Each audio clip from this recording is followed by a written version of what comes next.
Hey everyone, today I want to talk about some ground rules when defining KPIs for your company. So key performance indicators that measure how well you're doing, how well your company is doing, how well you are on track to reaching your targets, etc., etc. So when you think about KPIs, there are a few concepts. Number one would be the 3 M's. So the 3 M's are KPIs need to be meaningful, measurable, and manageable. Meaningful means you don't measure anything that doesn't make sense to measure. You want to measure something that actually tells you something about the business. So that's meaningful. Then measurable, you have to define KPIs that you can actually track and measure, right? And there's it doesn't have to be automatic. It doesn't have to be every hour of the day. It could be that you only measure a KPI once a month or so, but you have to be able to measure them.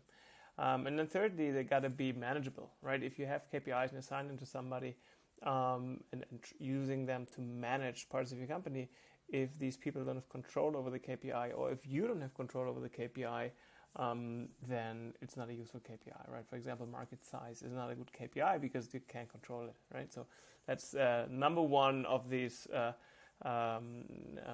dimensions of KPIs, 3 M's: meaningful, measurable, manageable. Then number two would be leading versus lagging. You're always looking to find KPIs that are leading, that are early in the process, not lagging. I'll give you an idea. Customer churn rate is a very lagging indicator because things have gone wrong already at that point, right? You want to find something earlier in the process. For example, customer satisfaction, right? Customer support ticket count, and these kind of things, right? Or even earlier then, right? So try to find something that's early in the process, because if that KPI is moving to a direction that you like or don't like, you still have time to react. Leading versus lagging indicators, that was number two. Number three is the concept of mutually exclusive, collectively exhaustive. So what you want to do is you want to build KPIs or KPI set that has no overlap, because you don't want to measure things twice, and you don't want to account or give things double the weight in your controlling of your company. So they should be mutually exclusive. You shouldn't have two things being measured twice. And it sounds very simple, but once you arrive at KPIs that have that consist of multiple numbers, it can happen very easily. So make sure they're mutually exclusive, and then collectively exhaustive. You want to come up with a KPI set that doesn't have to measure all the world, right? But you gotta capture everything that's relevant for your performance, right?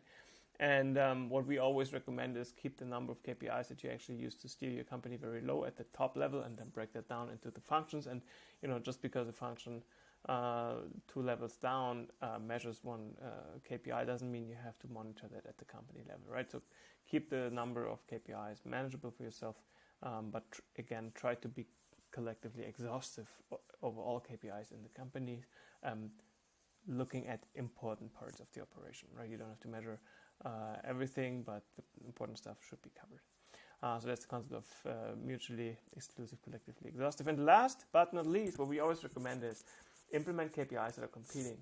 All right, so if you only optimize, for example, for unit sales, right, you might end up with people cutting prices or giving a lot of rebates just to increase that number, right? So you want to have a KPI in place that's competing with that. For example, price per unit, or average margin per unit, etc. Right? So if you're looking for your HR team or recruiting team positions filled, if you only optimize for that, if you only give them that KPI, they might cut on quality, right? So usually people optimize for what the target you give them.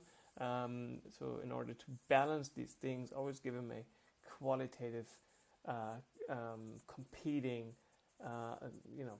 slowing down indicator as well. For example, for the recruiting example, it could be you want to have a measure that's like 3 months manager satisfaction. So how happy is the manager with the hire after 3 months, right?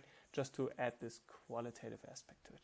So those would be my 4 recommendations for your KPIs: the 3 M's, leading versus lagging, mutually exclusive, collectively exhaustive, and competing measures wherever they make sense to avoid corner cutting in reaching KPI goals. If you have any questions, let me know. I hope you enjoyed this video. Tune in next time. Thank you. Bye-bye.